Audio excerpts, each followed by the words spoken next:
Conversa de bastidor.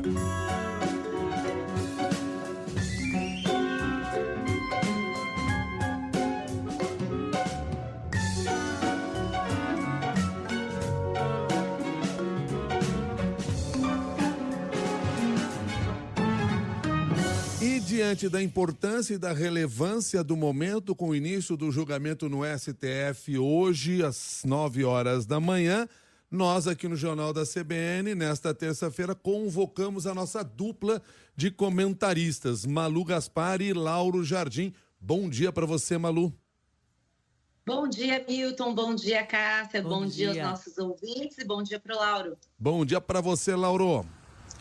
Bom dia, Milton. Bom dia, Cássia. Bom dia, Malu. Bom dia, ouvinte. Estou aqui invadindo com muita honra o horário da Malu. Bom dia. Vamos lá, gente.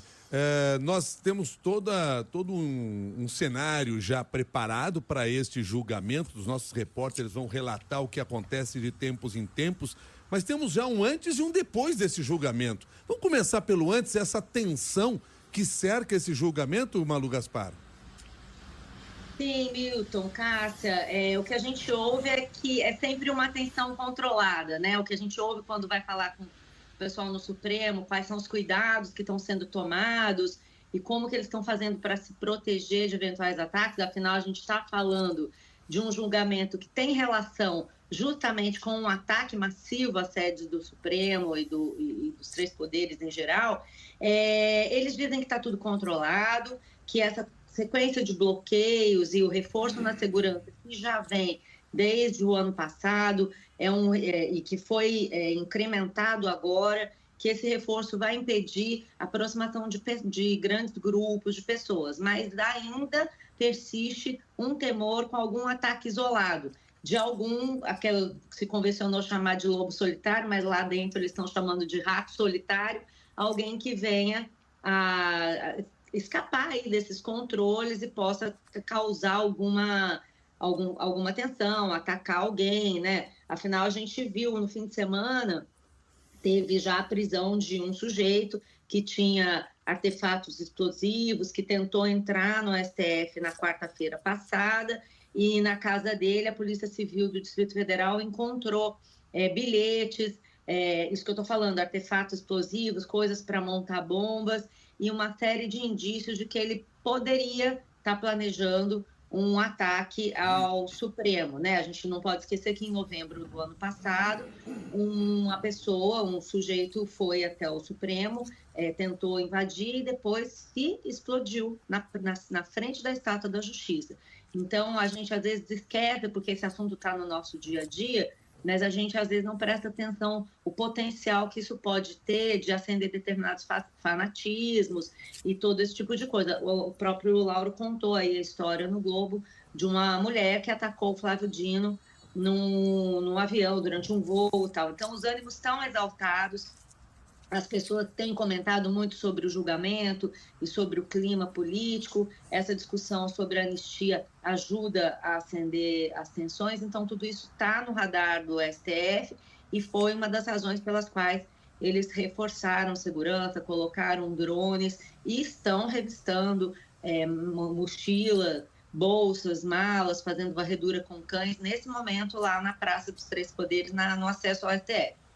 E esse é um daqueles julgamentos que não terminam no momento em que acabam. A gente falando do depois do julgamento, né, Lauro?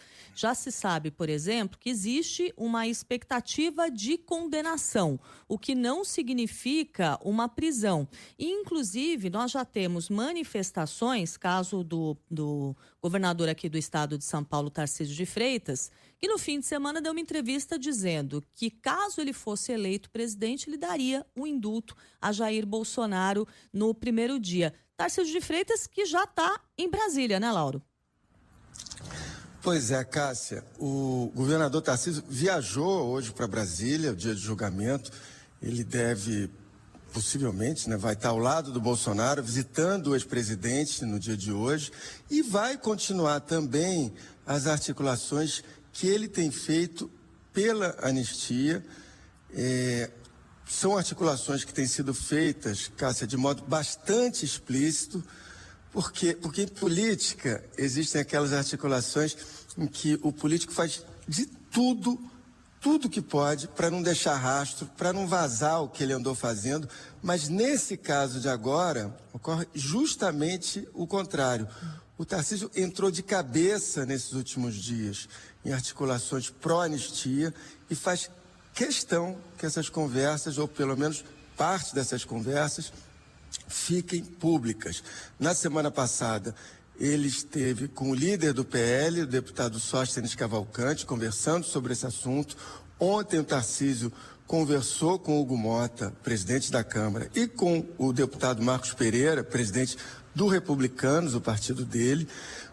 O próprio Marcos Pereira, na conta do X dele, disse que o assunto que eles conversaram era anistia, e de novo, ninguém escreve isso à toa, quer dizer, a ideia era colocar isso para o público, dizer que eles estavam fazendo isso. Quer dizer, a oposição está vendo, nesse momento em que rola o julgamento, um momento ideal para dar uma espécie de última cartada no jogo pela anistia para os golpistas. O que está claro para todo mundo, Cássia, é que o Tarcísio, lá na frente, vai poder ser acusado de tudo, menos de ter traído o sujeito que o lançou na política. Vai ficar difícil para os bolsonaristas, como, por exemplo, o Eduardo Bolsonaro, atacar o governador, que, aliás, governador que vai estar na Avenida Paulista no domingo, no meio do julgamento, na manifestação bolsonarista, certamente para pedir anistia ao Bolsonaro, para declarar que o Bolsonaro está sendo injustiçado. Então, se o Tarcísio for mesmo candidato a presidente, o que eu acho mais provável, ou se a conjuntura política o levar a tentar uma reeleição para o governo de São Paulo, vai ser impossível alguém querer jogar o eleitorado bolsonarista contra ele. Se essa movimentação do Tarcísio, Cássia, vai mesmo levar a anistia, isso já são outros 500, mas o fato é que o Tarcísio resolveu, neste momento, apostar tudo em tentar manter o bolsonarismo colado a ele. Laura e Malu, entre as tensões de pré-julgamento e as negociações para o pós-julgamento, como é que nós chegamos a este momento, Malu Gaspar?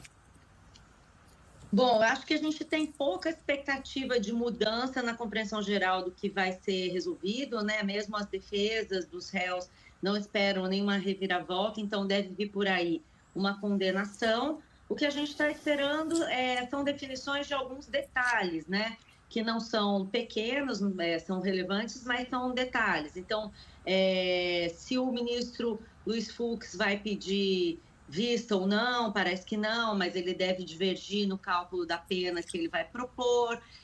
Até que ponto o Gonê vai avançar Paulo Gonê vai avançar na sua denúncia, se ele vai propor já que sejam as penas que deveriam ser aplicadas. Eu apurei que não deve fazer isso, mas poderia fazer.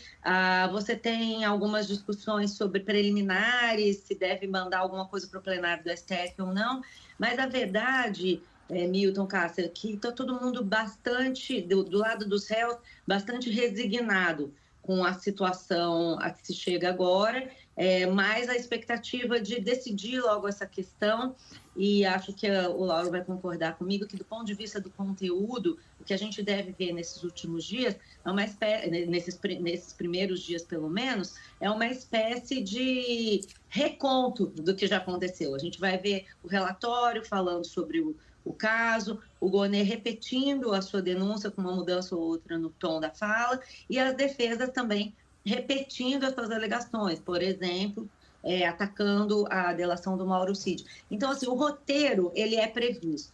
O que a gente pode ver daqui para o final do julgamento são pequenas alterações de rumo, pequenos detalhes, e todo mundo aguardando para ver qual vai ser a pena aplicada aos réus, né?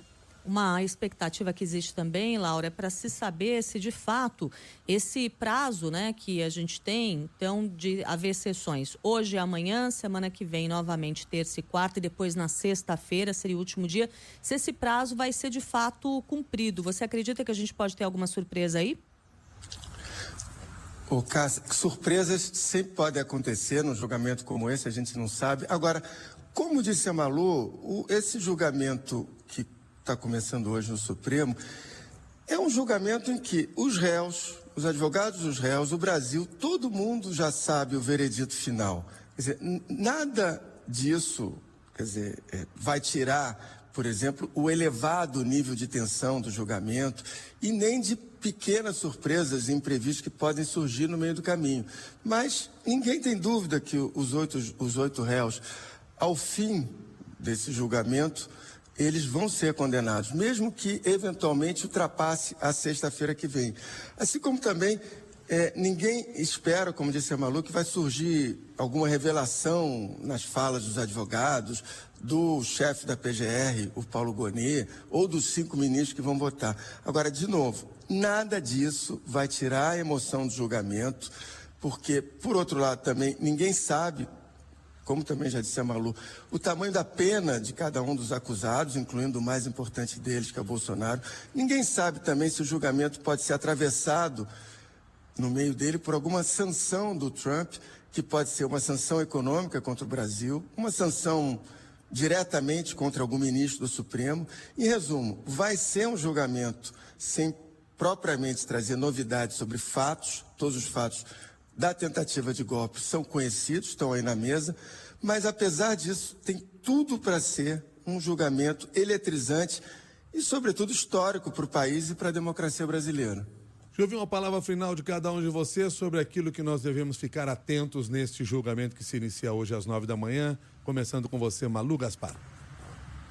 Eu ficaria muito atenta ao comportamento da defesa, do Alexandre de Moraes durante a leitura do julgamento, dos relatórios, observando ali os gestos todos que forem feitos. Inclusive, nós temos no blog um repórter lá, o Rafael Moraes Moura, que está lá só para isso, para ficar olhando os detalhezinhos, porque eu acho que nessa hora todos esses detalhes importam, né? Como é que vai ser a reação a cada coisa que for falada, como vão se comportar os advogados, para a gente poder sacar para onde a coisa vai. E o grande personagem, afora os principais, né, o Bolsonaro e o Gonet, que são os personagens de hoje, mas o grande personagem a ser observado é o Luiz Fux, porque ele pode alterar um pouco a história das penas, a discussão sobre os crimes, então acho que é importante a gente também ficar de olho nele. E você, Laura, que a gente deve prestar atenção na sua avaliação durante esse julgamento? Eu concordo com a Malu e queria reforçar o que ela disse sobre o relatório do ministro Alexandre de Moraes, porque ele é, no Supremo, o personagem principal desse julgamento. Então, possivelmente, ele tem a possibilidade de trazer no relatório final dele, nesse relatório que ele vai apresentar hoje, algum ponto, alguma novidade, não que, de novo, altere o que ele falou, mas que, por exemplo, dê mais consistência a alguns fatos que as defesas dos acusados e a sociedade em geral possam ter colocado dúvida em outras fases do julgamento. Então, acho que esse relatório, que vai ser lido hoje, ele deve se prestar muita atenção nele. Muito obrigado, Lauro Jardim, muito obrigado, Malu Gaspar. Contamos com vocês nos próximos dias também aqui para a gente analisar aquilo que está sendo apresentado ao longo do julgamento. Até mais e bom trabalho no dia de hoje. Bom, longo e profundo trabalho para vocês. Bom trabalho para todo mundo, gente. Bom trabalho para nós. Tá certo. Valeu, Lauro. Tchau. Valeu. Vamos estar junto aí. Tá certo.